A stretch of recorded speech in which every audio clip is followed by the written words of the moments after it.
चिंकी, जो कि 10 साल की चंचल लड़की थी, स्कूल से लौटते समय सड़क पर उछल कूद कर रही थी। वो कभी पत्थरों को लात मारती तो कभी अपनी ही परछाई से बातें करती थी। चलते चलते चिंकी की नज़र सड़क के किनारे पड़ी एक अजीब सी रंगीन टोपी पर पड़ी। टोपी चमक रही थी जैसे उसमें कोई जादू छुपा हो। चिंकी रुक गई और उसे घूरने लगी। चिंकी ने टोपी उठाई और हाथ में लेकर इधर उधर से देखने लगी। टोपी हल्की सी गर्म लग रही थी, मानो उसमें जान हो। चिंकी मुस्कुराई और बोली कि इसे पहनकर देखती हूँ। जैसे ही चिंकी ने टोपी अपने सिर पर रखी, उसकी आंखें हैरानी से फैल गईं। टोपी से आवाज आई और वो बोलने लगी। चिंकी डर के मारे पीछे हट गई। टोपी धीरे धीरे हवा में तैरने लगी और चमकने लगी।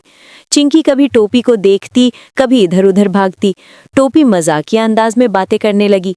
अचानक टोपी ने जादू किया और चारों ओर बर्फ गिरने लगी। गर्म सड़क पल भर में ठंडी और फिसलन भरी हो गई। चिंकी बर्फ पर फिसल गई और जमीन पर बैठ गई। चिंकी ने बर्फ को हाथों में उठाया और खुशी से खेलने लगी। वो कभी बर्फ उछालती, कभी अपने सिर पर रखती। पूरा गांव किसी बर्फीले खेल मैदान जैसा लगने लगा। अगले ही पल बर्फ गायब हो गई और तेज धूप निकल आई। चिंकी अचानक पसीना पोंछने लगी और अजीब सी शक्ल बनाने लगी। वो बोली कि ये टोपी तो पूरा मौसम बदल देती है। उसी समय पास के पेड़ पर बैठा एक बंदर सब कुछ देख रहा था। उसका नाम चिंपू था और वो बहुत शरारती था। उसके मन में टोपी चुराने का आइडिया आने लगा। चिंपू पेड़ से कूदकर चिंकी के सामने आ गया। उसने अजीब अजीब चेहरे बनाकर बात करनी शुरू की। चिंकी पहले डर गई, फिर हंस पड़ी। अब चिंकी, चिंपू और जादुई टोपी एक साथ खड़े थे। चिंपू टोपी को ध्यान से घूर रहा था। चिंकी को लग रहा था कि अब कुछ ना कुछ गड़बड़ जरूर होगी। टोपी के इशारे पर अचानक जोरदार बारिश शुरू हो गई। चिंपू बारिश में नाचने लगा और खुशी से चिल्लाने लगा। चिंकी जमीन पर बैठकर तालियां बजाने लगी। फिर अचानक तेज हवा चलने लगी और सब उड़ने सा लगा। चिंपू अपनी पूंछ पकड़कर इधर उधर घूमने लगा। चिंकी टोपी पकड़कर खड़ी रही। हवा रुकते ही आसमान में एक सुंदर इंद्रधनुष दिखाई दिया। चिंकी और चिंपू दोनों मुंह खोलकर देखते रह गए। रंगों से भरा आसमान बहुत सुंदर लग रहा था। मौका देखकर चिंपू ने झट से टोपी उठा ली और अपने सिर पर पहन ली। वो उछल कूद करने लगा और शरारती हंसी हंसने लगा। चिंकी हैरान रह गई। टोपी के जादू से आसमान से केले गिरने लगे। चिंपू खुशी से पागल हो गया और केले बटोरने लगा। चारों तरफ केले ही केले थे। चिंकी पेट पकड़कर हंसने लगी। टोपी ने चिंपू को सबक सिखाने के लिए उल्टा जादू कर दिया। चिंपू कभी लंबा तो कभी छोटा दिखने लगा। वो घबरा गया और माफी मांगने लगा। चिंकी ये सब देखकर मजे ले रही थी।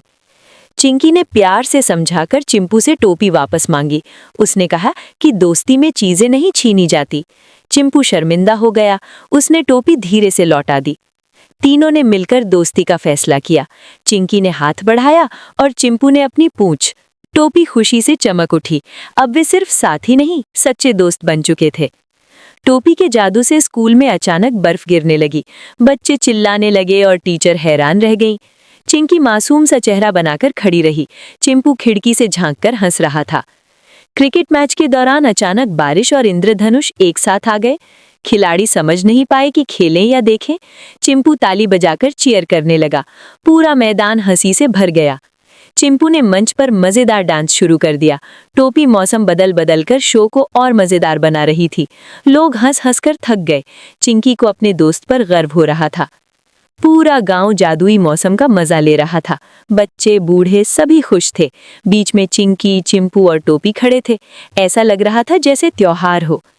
टोपी ने गंभीर होकर कहा कि जादू का सही इस्तेमाल जरूरी है। चिंकी और चिंपू ध्यान से सुनने लगे। टोपी की आवाज में अपनापन था। ये पल भावुक लेकिन सुंदर था। शाम होते ही तीनों साथ साथ चल पड़े। सूरज ढल रहा था और आसमान सुनहरा हो गया था। उनकी दोस्ती और भी गहरी हो चुकी थी।